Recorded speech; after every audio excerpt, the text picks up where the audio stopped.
Meu irmão e minha irmã, eu sempre fico encantada com a palavra de Deus.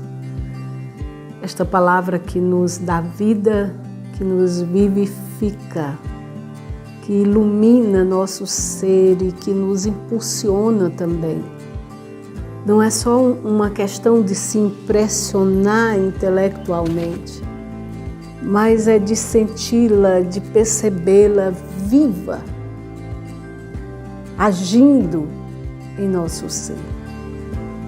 Veja que hoje o Evangelho nos traz a parábola de um homem muito rico e que, ao sair para uma viagem, ele confia, olha só a palavra, ele confia seus bens aos seus servos. Então, veja que Deus, Ele confia em mim e Ele confia em você. Isto é muito, mas muito importante, porque muitas vezes a gente pode pensar errado, achar que nós não somos tão amados por Deus. Pois veja só, o amor de Deus é um amor que confia. Mesmo que a gente não tenha esta dignidade da confiança de Deus, e nós sabemos disso, mas Ele nos ama verdadeiramente e confia em nós. Ele confia seus bens a nós. Ele derrama o seu Espírito Santo na nossa vida e Ele confia, Ele espera que nós nos deixemos guiar, transformar pelo seu Espírito que está em nós. Ele confia, Ele não desiste da gente.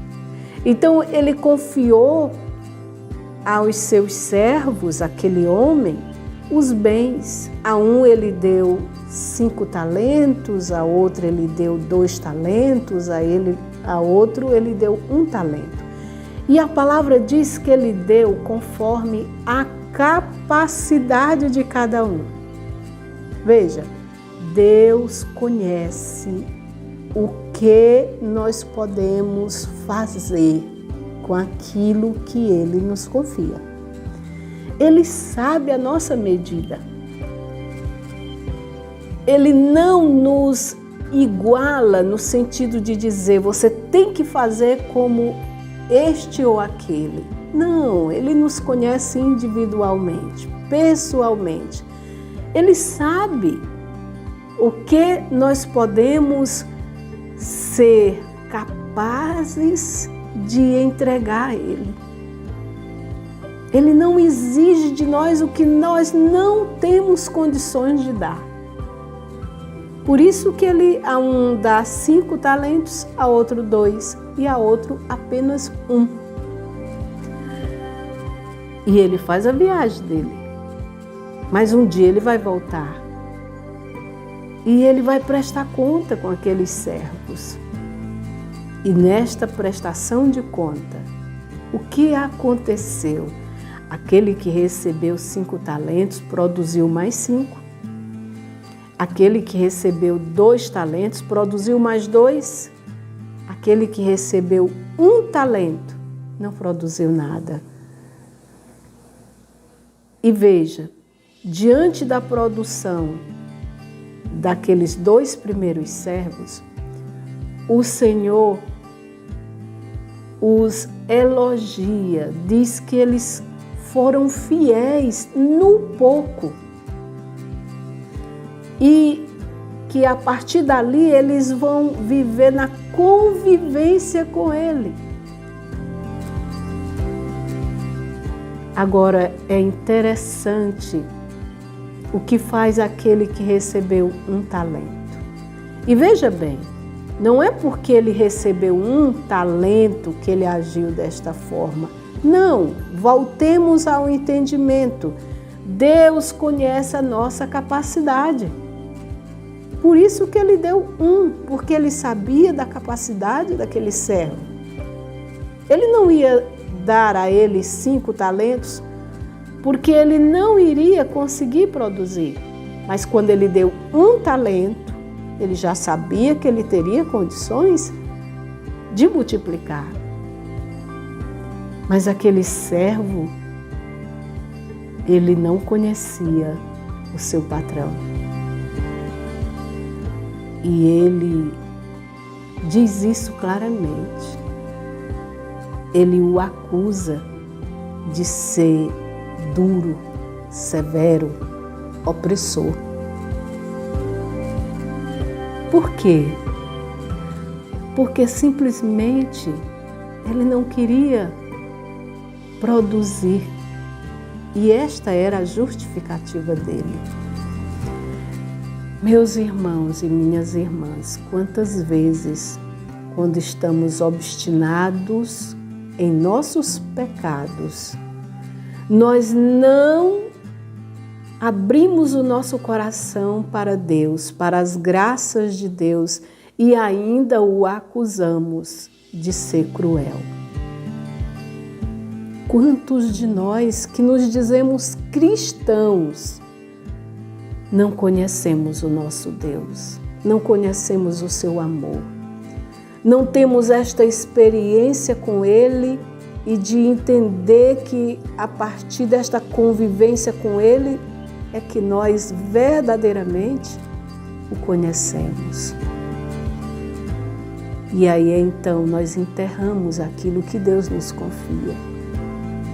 Nós não queremos partilhar, multiplicar aquilo que Deus nos confia. O que Deus confiou a mim e a você? O amor, o perdão, a misericórdia, a inteligência, a sabedoria, o discernimento. Sabe, quando nós não damos nenhuma importância a estes bens e que nós queremos simplesmente romper o mundo, destruir as pessoas, porque é assim que a gente quer fazer? Pois é. É aquele servo que recebeu 1 talento e enterrou. E tem também ainda uma outra dedução deste servo, que é quando ele simplesmente é preguiçoso. Ele acha que se ele cumprir o seu papel, se ele cumprir os ritos da sua religiosidade, ele já fez o suficiente. E não vigia, e não progride.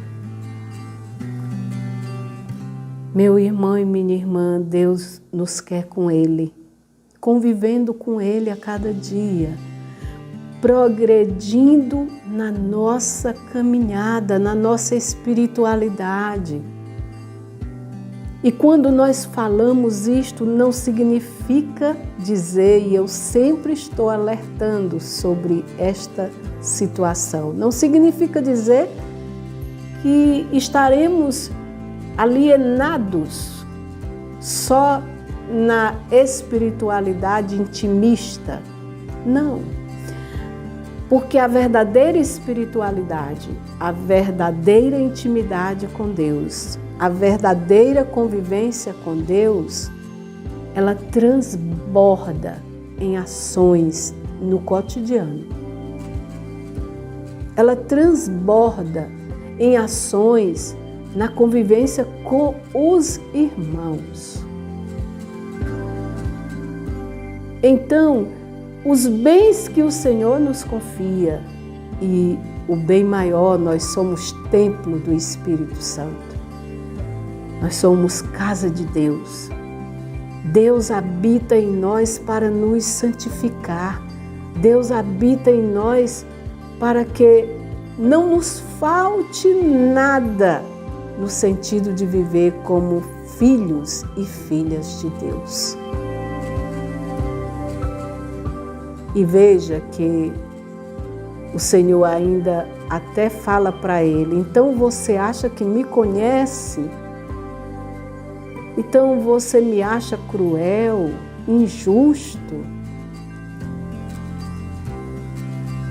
Veja como nós precisamos estar atentos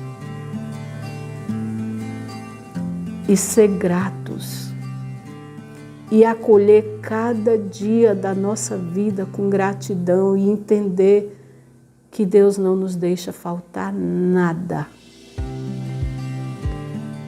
E irá nos faltar se nós nos fecharmos para Ele. Aí sim nós não conseguimos enxergar a graça de Deus. Nós não conseguimos experimentar o amor de Deus. Nós não conseguimos a força para superar as grandes dificuldades que passamos. Deus nos chama e nos confia o seu amor, nos confia o seu filho, nos confia a sua mãe, nos confia os seus dons, nos confia as suas graças. E nós precisamos ser gratos e abrir cada vez mais o nosso coração para acolher todo o bem que Ele quer nos confiar. Que hoje nós possamos dizer isso ao Espírito Santo: confia-me teus bens, e em vós eu produzirei. Contigo eu não decepcionarei, Pai. Vinde, Espírito Santo. Amém.